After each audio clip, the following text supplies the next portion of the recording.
here we have gathered, called to celebrate. Days of our lifetime matter small and matters great. Here we have gathered to pay attention and give thanks for life's many gifts. Here we have gathered to make a safe space where each and every person can listen to their soul and live out the truth found there within.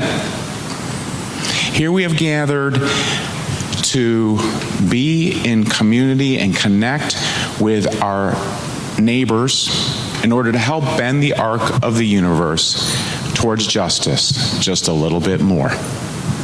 Welcome to our celebration of life.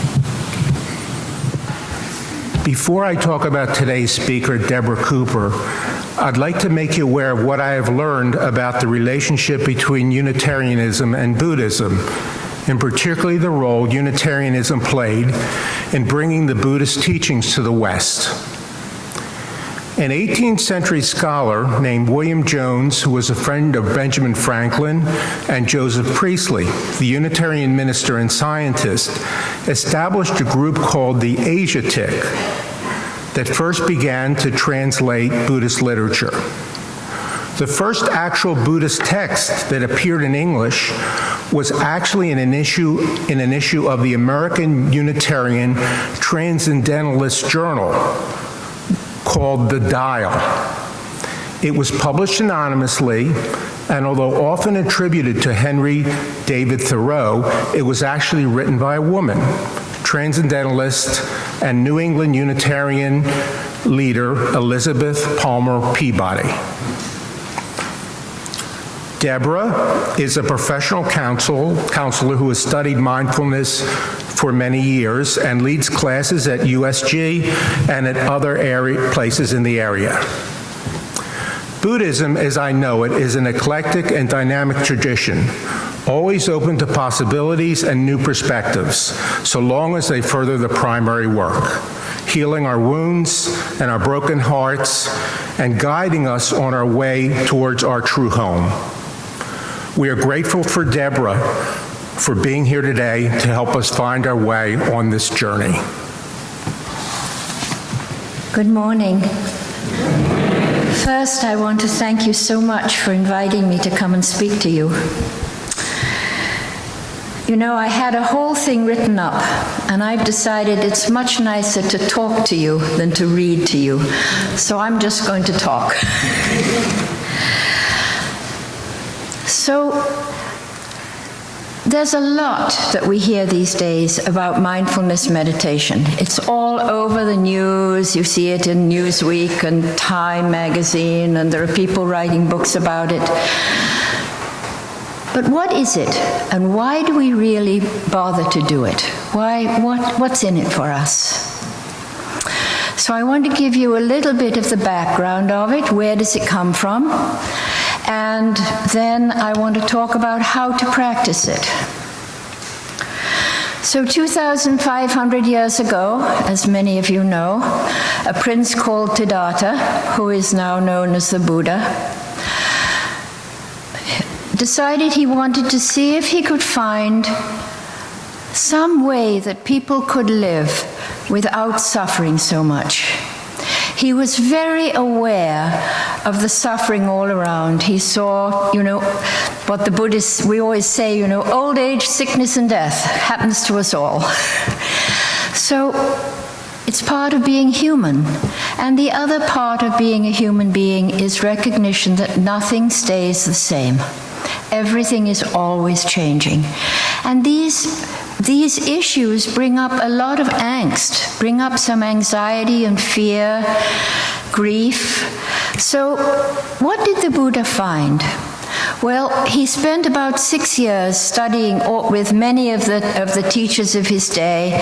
He had very ascetic practices. There's even a story that by the end he was eating 1 grain of rice a day. But he still was suffering. And then he had a revelation.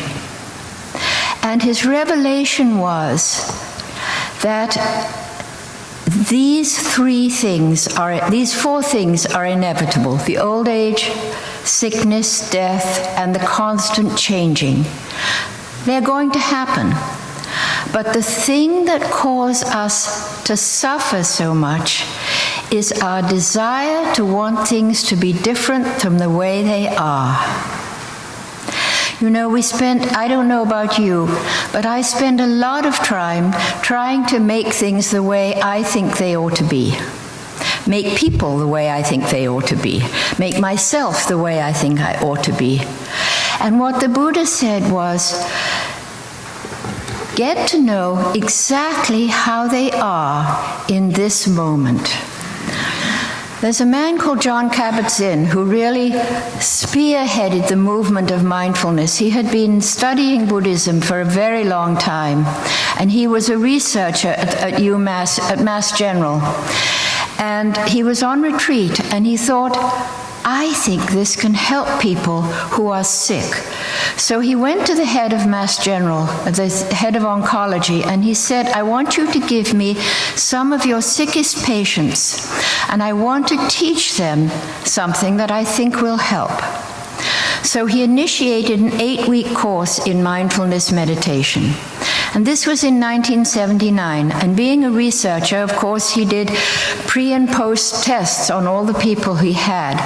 And what they found was that people who did this meditation, who practiced it, had a decrease in pain response, an increased sense of well-being, their immune response went up. There were many ways in which they were having psychological and physiological testable benefits from doing the practice.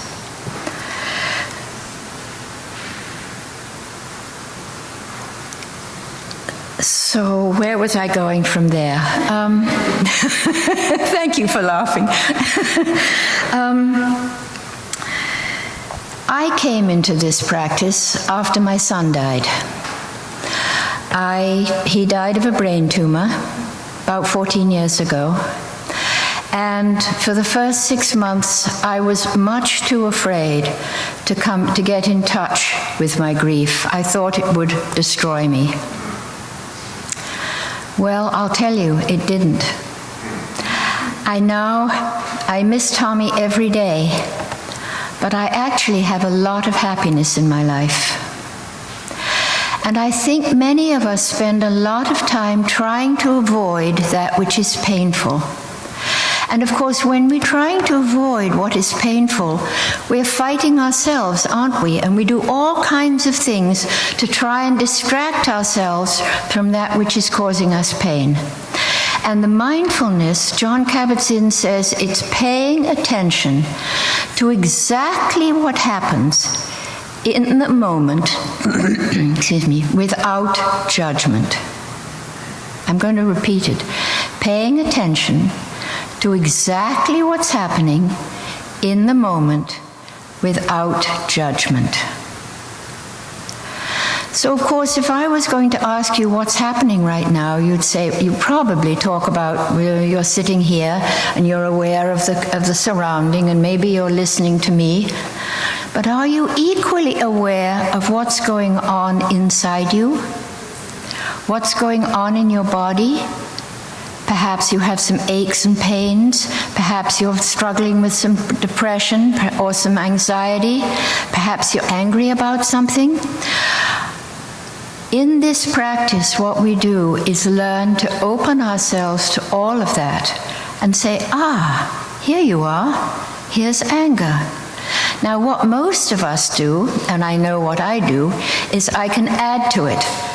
I will tell myself stories. Okay, I'm angry because so-and-so did that and they shouldn't and it's not right and blah, blah, blah, blah, blah, and I can go on for days. In this practice, we learn to look at it, we see it, we say, oh, here's anger, or here's grief. And we turn toward it and we open to it and if we can, we welcome it. And you know, one of the reasons for welcoming it is, this is what helps me. I say, when I really can get in touch with my grief and know it. Then I will be able to walk with others in their grief. I won't say to them, "Isn't she over it yet?" You know, I will be able to be right there with you. I won't have to avoid it. So I invite you to get to know your own selves inside, because that is how I really believe we can meet each other and walk with each other in a way which is really compassionate. There's a wonderful poem by a man called Jalaluddin Rumi, and some of you will know it, but I'm going to read it to you because it talks to this. It's called The Guest House. This being human is a guest house.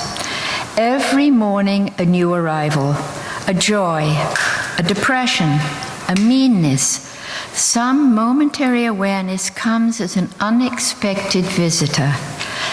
Welcome and entertain them all, even if they're a crowd of sorrows who violently sweep your house clean of its furniture. Still, treat each guest honorably. He may be clearing you out for some new delight. The dark thought, the malice, the shame. Meet them at the door laughing and invite them in. Be grateful for whoever comes, because be grateful for whoever comes, because each has been sent as a guide from above. So basically, I asked Howard to cough when I'd been talking for 10 minutes. Thank you, Howard. So the idea here is, how can we learn to do this and not resist ourselves and each other? A lot of the work is learning to come into the body, learn to center ourselves, and then to learn to watch the thoughts. So when the thought comes, she said this and blah, blah, blah, blah, blah, can I say to myself, that's just another story. I'm going to let it go, and I'm just going to breathe, like Kent said. Am I just going to breathe? Notice how the anger sits in my body, perhaps soften my body, open myself to it, and be with it just the way it is. Just the way it is. I thought perhaps we could do a meditation together, if it was comfortable for you. But before we do, I want to read you, some of you are probably aware of Thich Nhat Hanh. I think he's one of the holy men on this planet. And he said this about meditation. Meditation is not meant to help us avoid problems and run away from difficulties. It is meant to allow positive healing to take place. To meditate is to learn how to stop being carried away by regrets from the past, our anger or despair in the present, or our worries about the future. By practicing the art of stopping, we can enter the present moment and be nourished by the beauty and wonder of the world around us. To practice mindfulness is to realize that we have a choice: to stop and rest or to run, to be angry or to be happy. Once we choose to stop, everything will be okay.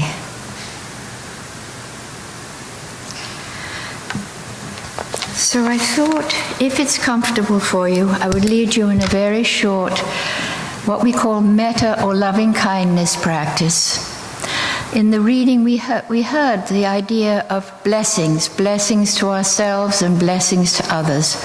Mostly in our culture, we don't spend a lot of time thinking about wishing ourselves kindness and happiness. But we need to learn to hold ourselves with compassion.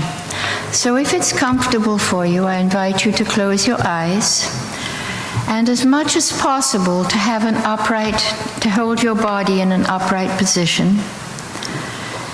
And to start with, just check your body and just soften it. See if you can just relax. Soften any tension that you're holding, allowing your hands to be heavy on your lap, perhaps your feet resting heavily on the floor, and just becoming aware that you're breathing.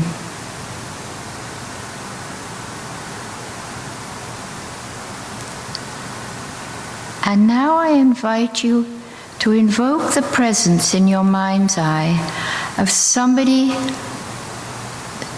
living or dead, who you have felt really loved by. It may even be a cat or a dog, some living creature that has really loved you.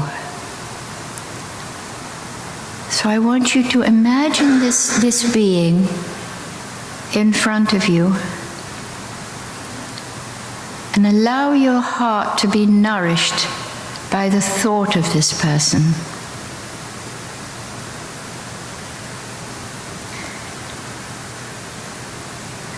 Remember how it feels to be in the presence of this person who unconditionally loved you. And then sending them good wishes, perhaps starting with gratitude. Gratitude for having had them in your life. Thank you. Thank you for your presence and your being. And may you be peaceful and happy wherever you are. May you be healthy and strong. May you be safe and free from harm. And may you experience ease.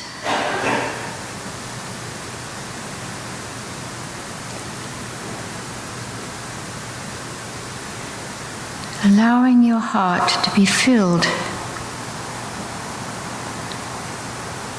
And now turning these same wishes to yourself. As much as you can. May I be peaceful and happy. May I be healthy and strong. May I be safe and free from harm. And may I live with ease. Remembering that the Buddha said nobody is more deserving of your love and attention than yourself.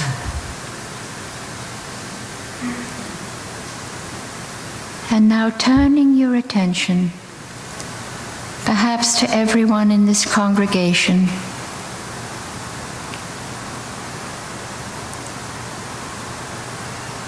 and gradually allowing the attention to broaden, to include all people in this city, all living beings in this city, in this county, in this country, in the world and beyond the world. May all beings be peaceful and happy.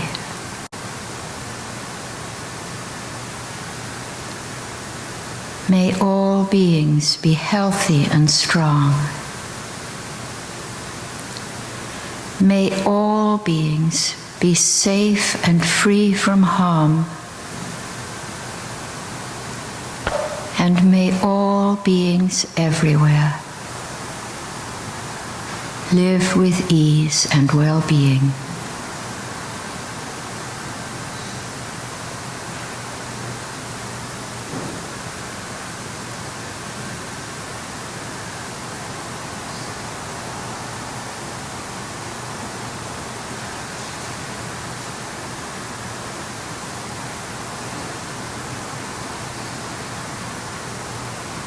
Thank you.